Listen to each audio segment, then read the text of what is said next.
संघ का जो एजेंडा है वो सिर्फ इंडिया तक सीमित नहीं है, बल्कि इंडिया के भी बाहर लगातार फैलता चला जा रहा है। मैंने आपको बताया था किस तरीके से लेस्टर सिटी में कुछ संघियों ने वहां पर नारेबाजी करने का काम किया था। इसके अलावा मैंने आपको यह भी बताया था कि इटली की जो नई प्रधानमंत्री बनने वाली है वो भी एक संघी सोच की महिला है। बोल्सोनारो के बारे में भी मैंने आपको कल बताने का काम किया था।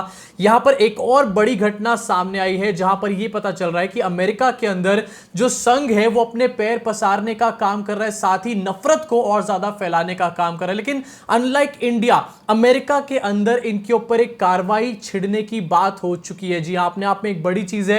इंडिया में तो कभी कार्रवाई होने नहीं वाली। संघ चाहे कुछ भी करे या फिर संघी चिंटू चाहे कुछ भी करे, इंडियन गवर्नमेंट कभी एक्शन नहीं लेने वाला। लेकिन अमेरिका यहां पर केस सेम नहीं रहता। आपको दिखाना चाहता हूं आपकी स्क्रीन के ऊपर, और काफी दिन से इससे रिलेटेड खबरें सामने आ रही थी कि वहां पर किस तरीके से संघी एजेंडा चलाया जा रहा है, नफरत को भड़काने की कोशिश करी जा रही है। उसी कड़ी में खबर आके जुड़ती है जहां पता चलता है दैनिक भास्कर के माध्यम से कि अमेरिका में डेमोक्रेटिक सरकार के खिलाफ भारतीयों का विरोध, 60 हिंदू संगठनों को आतंकवादी समर्थक बताया गया, फंडिंग की जांच के आदेश जारी करे गए। जी हां, 60 हिंदू संगठन, जिसमें से कि विश्व हिंदू परिषद भी है, उसके अलावा जो हिंदू स्वयंसेवक संघ, जैसे कि यहां पर आरएसएस काम करता है, वहां पर एचएसएस काम करता है, उसके ऊपर भी जांच के आदेश दिए गए। अब जांच के आदेश के बाद से ये जितने भी संगठन है सारे के सारे विरोध में उतर चुके हैं। भाई, अगर इंडिया में पीएफआई की जांच होनी चाहिए तो बाहर इन लोगों की जांच क्यों नहीं होनी चाहिए? और आप लोग आखिरकार जांच से डर क्यों रहे हैं?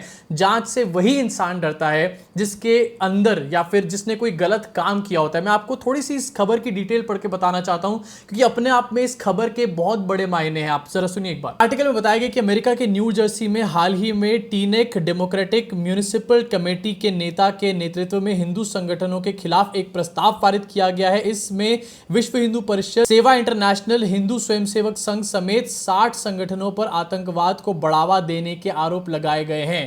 आप इसको कहीं ना कहीं कॉन्सिक्वेंस के रूप में भी देख सकते हैं। जो हमारे देश में माइनॉरिटीज के साथ किया जा रहा है उसका कोई ना कोई आउटकम, कोई ना कोई रिजल्ट तो निकल कर आता है ना, ये उसका एक आउटकम माना जा सकता है। आगे भी पढ़ लेते हैं एक बार क्या लिखा है। इसमें आगे लिखा गया है, टीडीएमसी डेमोक्रेटिक पार्टी से जुड़ी हुई पार्टी है। इसके प्रस्ताव में लिखा गया है कि संगठन भारत और अमेरिका में अल्पसंख्यकों के खिलाफ नफरत फैलाने का काम कर रहे हैं। 2 डेमोक्रेटिक सांसदों को अमेरिका में सक्रिय हिंदू संगठनों की फंडिंग की जांच करने को कहा गया है। अपने आप में बहुत बड़ी बात है दोस्तों। गुजरात में इलेक्शंस चल रहे हैं और बार बार इंटरनेशनल डंके की बात करी जाती है, लेकिन यहां पर किस तरीके से संघियों की इंटरनेशनल लंका लग रही है ये हमारे को नजर आता है। एक बार आगे भी नजर डाल लेते हैं। आगे लिखा गया कि इस प्रस्ताव के पारित होने के बाद अमेरिका के कई राज्यों में 60 से ज्यादा हिंदू संगठन जो है वो सरकार के खिलाफ में उतर आए हैं, पूरी तरीके से उनके विरोध में उतर आए हैं। खासकर कैलिफोर्निया और न्यू जर्सी में डेमोक्रेटिक पार्टी की सरकारों के खिलाफ विरोध शुरू हो गया है। डेमोक्रेटिक पार्टी जो है अमेरिका में सत्ता में है। आगे इस घटनाक्रम का थोड़ा सा बैकग्राउंड भी दे रखा है, एक बार उस पर भी नजर डाल लेते हैं क्या लिखा गया। अमेरिका में पिछले 2 महीनों में हुई घटनाओं को लेकर हिंदू विरोधी लोगों ने इन संगठनों पर निशाना साधा है। दरअसल भारतीय स्वतंत्रता दिवस के मौके पर अमेरिका में कई जगहों पर परेड में बुलडोजर को उपलब्धियों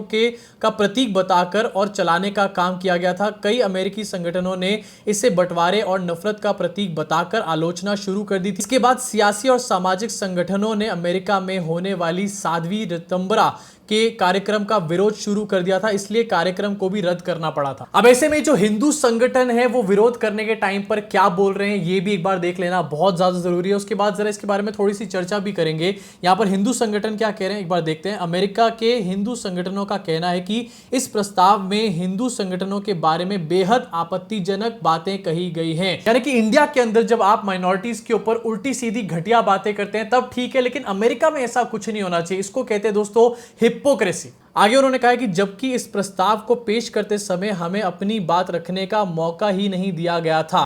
भाई ये तो कुछ सुना सुना सा लग रहा है। चाहे किसान आंदोलन हो या फिर एंटी सीए प्रोटेस्ट, किस तरीके से लोगों की आवाजों को दबाया जाता है, लेकिन अब इन लोगों को उस चीज में दिक्कत हो रही है। आगे उन लोगों ने कहा कि प्रस्ताव एक तरफा सोच के तहत पारित किया गया है जो कि नैतिक रूप से गलत है। वाह वाह दोस्तों, जरा तालियां हो जाए यहां पर। वो लोग जो नैतिकता की सारी हदों को पार कर देते हैं वो आज ज्ञान दे रहे हैं नैतिकता के ऊपर। साथ ही हिंदू संगठनों की तरफ से यह भी कहा गया कि इस पूरे घटनाक्रम के बाद अमेरिका में रहने वाले हिंदुओं की छवि जो है है खराब हुई है। पूछना चाहता हूं इंटरनेशनल डंका वाले भाई साहब से, जो हर जगह जाके डंका बजाने का काम करते रहते हैं, इस सब के घटनाक्रम में वो आखिरकार कहां गायब है? दोस्तों, जैसे कि मैंने इस वीडियो की शुरुआत में बताया, जब आप हर जगह जहर घोलने का काम करेंगे, आप देखते हैं कि आखिरकार किस तरीके से जो बीजेपी रूल स्टेट्स हैं, चाहे कर्नाटका हो, चाहे यूपी हो, या फिर चाहे और भी स्टेट्स हो, यहां पर कैसे मुस्लिम्स को टारगेट करने का काम किया जाता है। बीजेपी के कई बार ऑफिशियल हैंडल्स से मुसलमानों को टारगेट करने का काम किया जाता है। ऐसे में ये सब कॉन्सिक्वेंसेस निकल कर आना कहीं ना कहीं नेचुरल ही था दोस्तों। एक ना एक दिन ये चीज होनी ही होनी थी। आपको याद होगा कि मई के एंड में किस तरीके से जो गल्फ कंट्रीज थी, उन्होंने नूपुर शर्मा के पूरे स्टेटमेंट के ऊपर आपत्ति जताने का काम किया था, और इस बात के ऊपर एक बहुत तगड़ा इशू भी बना था गल्फ कंट्रीज के अंदर। उसके बाद भारतीय जनता पार्टी को घुटनों पे आना पड़ा, नूपुर शर्मा को पार्टी से निकालने का काम करना पड़ा था। ये उसी घटनाक्रम का एक एक्सटेंडेड वर्जन आप लोग इसको मान सकते हैं। ऐसे में मैं जानना चाहूंगा उन लोगों से जो कि हिंदुओं के ठेकेदार बने फिरते हैं, या फिर जो इंटरनेशनल डंके की बात करते हैं, आखिरकार वो निकल के सामने क्यों नहीं आ रहे? क्यों जो बाइडेन को लाल आंख नहीं दिखाई जा रही, या फिर क्यों इस पूरी घटना के ऊपर एक तगड़ा स्टैंड नहीं लिया जा रहा है? यहां पर इस बात से उन चड्डीदारी चिंटुओं को भी समझ लेना चाहिए भाई, कि तुम्हारे को आखिरकार किस तरीके से निचोड़ने का काम करते हैं नरेंद्र मोदी और भारतीय जनता पार्टी। सिर्फ तुम्हारे को एक ढोल की तरह पीटा जाता है, एक तमाशा बनाया जाता है तुम्हारा, तुमसे वोट लिए जाते हैं, लेकिन जब तुम्हारे ऊपर सवाल उठते हैं या फिर उंगलियां उठती है ना, तो यही लोग दुबक के कोने में बैठ जाते हैं। यहां पर अमेरिका के अंदर तो पूरी कार्रवाइयां शुरू हो चुकी है संघ के ऊपर और इन चिंटुओं के ऊपर, लेकिन इंडिया में ऐसा कभी भी नहीं होने वाला। इनफैक्ट आज भी एक वीडियो निकल करके आई है जहां पर इटावा में एक सिंगर जो है एक कार्यक्रम कर रहा है, लेकिन वो कार्यक्रम क्या कर रहा है, वो मुसलमानों के अगेंस्ट हमारे देश की जनता को भड़काने का काम कर रहा है। एक बार इसकी छोटी सी वीडियो दिखाना चाहूंगा, और मैं चाहता हूं कि इस वीडियो को आप उन लोगों तक पहुंचाएं, उन हिंदुओं तक पहुंचाएं जो कि अमेरिका में बैठे हैं, और उनको समझाएं कि भाई जैसा तुम करोगे वैसा ही तुम्हारे को भरना पड़ेगा बाकी की दुनिया में। बजाया कि नहीं बजाया, दिया जलाया कि नहीं जलाया, जलाया। अब की बार मोदी जी ने कहा अपने घर पे तिरंगा लगाओ, लगाया कि नहीं लगाया?